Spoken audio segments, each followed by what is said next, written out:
प्रेतनी की दरियादिली। गर्मी का महीना। खड़खड़ दोपहरिया। रमेसर भाई किसी गांव से गाय खरीद कर लौटे थे। गाय हाल की ही ब्याई थी और तेज धूप के कारण उसका तथा उसके बछड़े का बुरा हाल था। बेचारी गाय करे भी तो क्या, रह रह कर अपने बछड़े को चाटकर अपना प्यार दर्शा देती थी।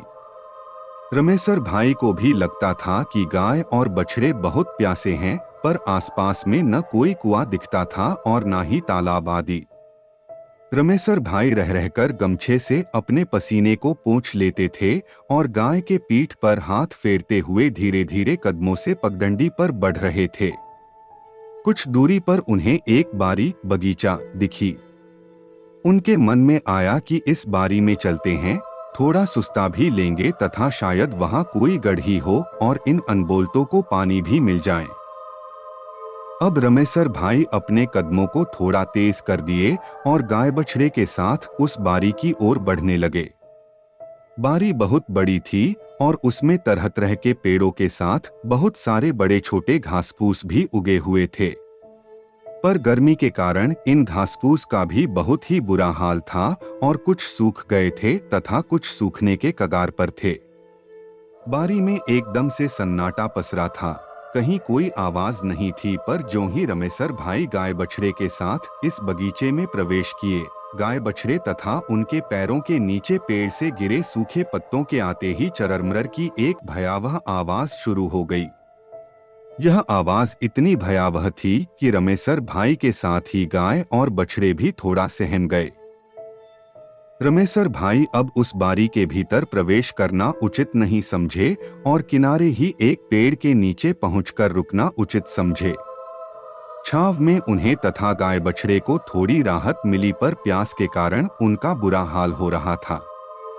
वे इधर उधर नजर दौड़ाए पर कहीं पानी नजर नहीं आया। उन्होंने थोड़ी हिम्मत करके गाय बछड़े को वहीं छोड़कर पानी की तलाश में उस बारी के भीतर प्रवेश करने लगे। उन्हें लगा कि शायद इस बारी के भीतर कोई तालाब हो, वह भले सूख गया हो पर शायद थोड़ा भी पानी मिल जाए। रमेसर भाई अब अपने सर पर बंधी पगड़ी को खोलकर गमछे को कमर में बांध लिए और मुस्तैदी से लाठी को हाथ में पकड़े बारी के अंदर ढुकने प्रवेश लगे। बारी बहुत ही घनी थी और उस खड़खड़ दोपहरिया में उस बारी में एक अजीब सा खौफनाक सन्नाटे पसरा था।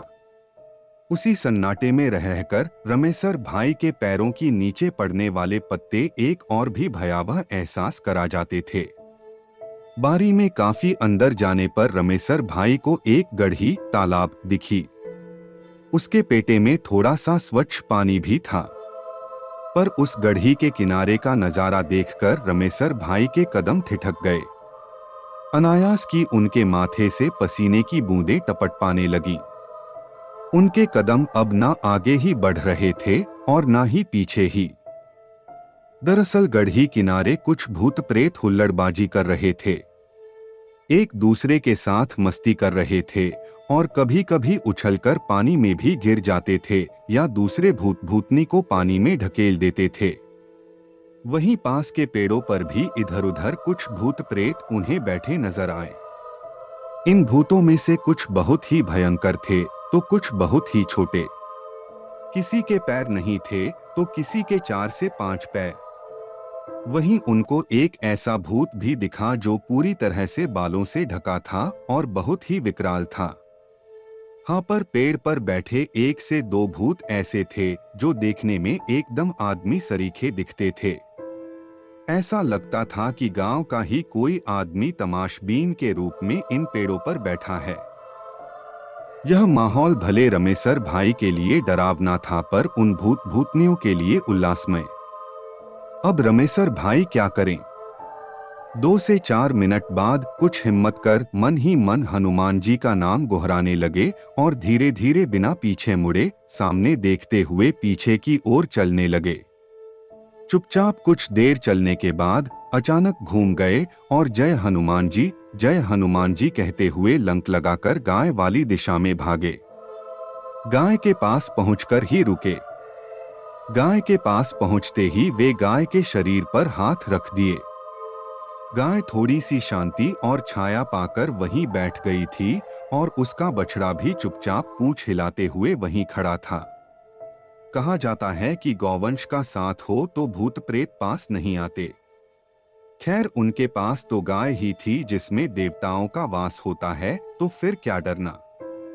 उन्हें लगा कि अगर भूत प्रेत हल्ला बोलेंगे तो वे गाय से चिपककर इस बारी से दूर हो जाएंगे। 5 मिनट तक वे गाय के पास ही उससे सटकर बैठ गए। गाय के पास बैठने पर उनका डर थोड़ा कम हुआ और हिम्मत भी लौट आई। रमेसर भाई सोचे कि अरे, मैं तो गबड़ू जवान हूँ, रोज पहलवानी भी करता हूँ, अखाड़े में कोई मेरी पीठ नहीं लगा पाता और मैं आज इतना डर गया। अरे, इन भूत प्रेतों से क्या डरना। आज मैं हर हालत में इनका सामना करूंगा और देखता हूं कि ये भूत प्रेत मेरा क्या बिगाड़ पाते हैं। अगर आवश्यकता पड़ी तो इन सबको ललकार दूंगा और दौड़ा दौड़ा कर मारूंगा। दरअसल बात यह थी कि रमेसर भाई बहुत ही निडर स्वभाव के थे और अकेले ही रात में गांव से दूर तक घूम आते थे। रात को नहर के पानी से दूर दराज के खेतों को भी पटा आते थे और आवश्यक होने पर दूर दराज के खेतों में भी अकेले ही सो जाते थे। कभी कभी तो वे गाय चराने अकेले ही दूर तक जंगल में भी चले जाते थे। गाय के पास बैठे बैठे ही अचानक रमेसर भाई के जेहन में यह ख्याल आया कि क्यों नहीं गाय और बछड़े को लेकर इस गढ़ी के पास चला जाए। हम तीनों को पीने का पानी भी मिल जाएगा और भूत प्रेतों को और नजदीक से देखने का मौका भी।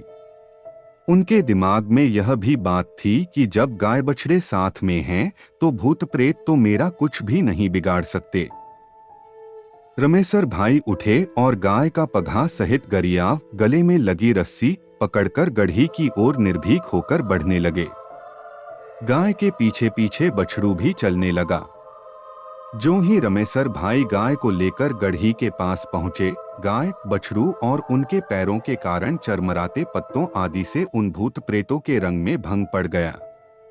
सभी चौकन्ने होकर रमेसर भाई की ओर देखने लगे। एक बड़ा भूत तो गुस्से में रमेसर भाई की ओर बढ़ा भी, पर पता नहीं क्यों अचानक रुक गया और पास के ही एक पेड़ पर चढ़ बैठा। रमेसर भाई निडर होकर गढ़ी के किनारे पहुंचे, पर अरे यह क्या, वे तथा गाय व बछड़ुए पानी कैसे पिएंगे, क्योंकि उनके आगे थोड़ी दूर पर पानी के किनारे कई सारे डरावने भूत भूतनी खड़े नजर आए। कुछ का चेहरा बहुत ही भयावह था, तो किसी की डरावनी चीख हृदय को कपाने के लिए काफी थी। गाय भी पूरी तरह से सहम गई थी और अब आगे नहीं बढ़ रही थी। रमेसर भाई कितना भी कोशिश करते पर गाय आगे बढ़ने का नाम ही नहीं ले रही थी और भागने का मन बना ली थी। रमेसर भाई ने अपनी हिम्मत को बनाए रखना ही ठीक समझा और गाय के गरियाव को और कसकर पकड़ लिए। अब रमेसर भाई एक हाथ में लाठी को भांजते हुए तथा गाय को खींचते हुए आगे बढ़ने की कोशिश करने लगे। वे दहाड़े कि मैं भूत प्रेत से नहीं डरता और इस समय ये जानवर बहुत ही प्यासे हैं। मैं हर हालत में अपनी जान की बाजी लगाकर भी इन दोनों को पानी पिलाने के बाद ही पीछे हटूंगा। पर उधर भूत भूतनी भी तस से मस होने का नाम नहीं ले रहे थे और कुछ तो अपना गुस्सा दिखाने के लिए पास की डालियों को कूदते फांदते, मोटी पतली डालियों को तोड़ते नजर आने लगे। कुछ पानी में कूदकर उसे गंदा भी करने लगे। अब बारी का माहौल और भी डरावना होने लगा था, इतना डरावना कि कमजोर दिल वालों के मुंह में प्राण आ जाएं। खैर, अब ना भूत प्रेत ही पीछे हट रहे थे और ना ही रमेसर भाई ही, पर गाय एकदम से डरी समी खड़ी थी और उसका बछड़ा भागकर थोड़ा दूर जाकर खड़ा होकर इन भूत प्रेतों को एकटक निहार रहा था। उसे पता ही नहीं चल पा रहा था कि यहाँ क्या हो रहा है। अचानक रमेसर भाई अपनी ओर बढ़ते एक भयंकर भूत को गाय का पगहा पकड़े पकड़े ही तेजी से आगे बढ़कर पानी में धकेल दिए और फिर से तेजी से आकर गाय के पास सट गए। अब तो उन भूतों में से कुछ डरे में भी नजर आने लगे और पता नहीं चला कि कब कुछ भूत गायब ही गए। पर अभी 5 से 7 भूत भूतनी रमेसर भाई का रास्ता रोके खड़े थे। अचानक उस बगीचे में तूफान आ गया।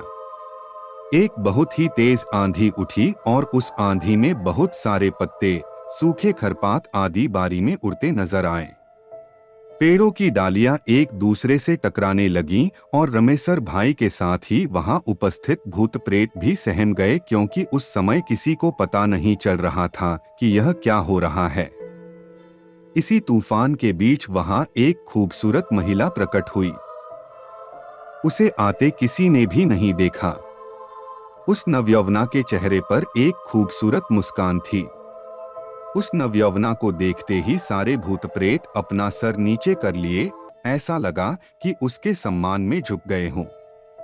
अचानक महिला सौम्य आवाज में बोली कि किसी प्यासे को पानी पीने से रोकना अच्छी बात नहीं, क्योंकि हम लोग भी तो पहले इंसान ही थे। आखिर हम में से भी कई तो कुछ दुर्घटनाओं के शिकार हुए हैं। मुझे याद है, एक बार मैं अपनी माँ, बहन तथा अपने गांव की सखी सहेलियों के साथ पैदल ही एक मेले में जा रही थी। उस समय मेरी उम्र कोई 8 से 10 साल रही होगी। मेला मेरे गांव से काफी दूर था। गर्मी का ही मौसम था और हम लोग घुरहुरिया घास-फूस वाली पगडंडी रास्ते से जा रहे थे। अचानक रास्ते में कुछ ऐसा हुआ कि मैं अपने गोल से अलग होकर रास्ता भटक गई और उन लोगों को खोजते खाजते दूसरी दिशा में निकल गई। अचानक डर के मारे और तेज धूप के कारण मुझे असहनीय प्यास लगी और इधर-इधर खोजबीन करने के बाद भी पानी न मिलने के कारण मैं अकाल मृत्यु को प्राप्त हो गई। इतना कहते ही उस तरुणी प्रेतनी का चेहरा गुमसुम हो गया। आंखों से आंसुओं की धार बह चली। रमेसर भाई भी भावुक हो चले। ऐसा लगा कि गाय भी उस प्रेतनी के प्रति अपनी सहानुभूति दर्शा रही हो, क्योंकि गाय आगे बढ़कर उस तरुणी के पांवों को चाट रही थी। रमेसर भाई अपने जीवन में कभी ऐसी खूबसूरत भूतनी नहीं देखे थे। चूंकि वे कई बार रात बिरात घर से दूर एकांत में रहते थे, तो उन्हें भूत प्रेतों से पाला तो पड़ ही जाता था, पर पहली बार एक ऐसी भूतनी से मिले जिसके प्रति उनके दिल में प्रेम उमड़ आया। अगर वह इंसान होती तो वे उसे जरूर लेकर अपने घर पर आते और उसकी खातिरदारी करते। खैर, उस नवयौवना प्रेतनी की बात सुनते ही सारे भूत गढ़ी से दूर हो गए और रमेसर भाई अपनी गाय के साथ छककर पानी पिए। उस गढ़ी का पानी भी बहुत मिठाऊ था, या ऐसा कह सकते हैं कि प्यास इतनी तीव्र थी कि वह पानी नहीं अमृत लग रहा था। बछड़ा भी अब कोड़ाकर गढ़ी किनारे आ गया और पानी पीने लगा। पानी पीने के बाद रमेसर भाई अपने अंगोछे को पानी में भिगोकर गाय तथा बछड़े के शरीर पर मलने लगे। गाय और बछड़े को अब पूरी राहत मिल चुकी थी। रमेसर भाई मन ही मन उस तरुणी भूतनी का गुणगान करते हुए बारी से बाहर आने लगे। बारी से बाहर आने के बाद जब रमेसर भाई घूमकर बारी की ओर देखे तो उस तरुणी भूतनी को बाहर के एक पेड़ के नीचे खड़े पाया। वह प्रेतनी प्रेम भाव से रमेसर भाई को निहार रही थी। रमेसर भाई 2 मिनट खड़े रहकर उस प्रेतनी से नैनचार किए और शायद फिर मिलने की आस लिए गांव की ओर चल दिए। बस दोस्तों, आज के लिए बस इतना ही। और वीडियोस के लिए आप प्लेलिस्ट भी चेक कर सकते हैं। आपको नेक्स्ट वीडियो कौन से टॉपिक पर चाहिए मुझे कमेंट करके जरूर बताएं। मिलते हैं आपको अगले वीडियो में। तब तक के लिए सुरक्षित रहे, सतर्क रहे।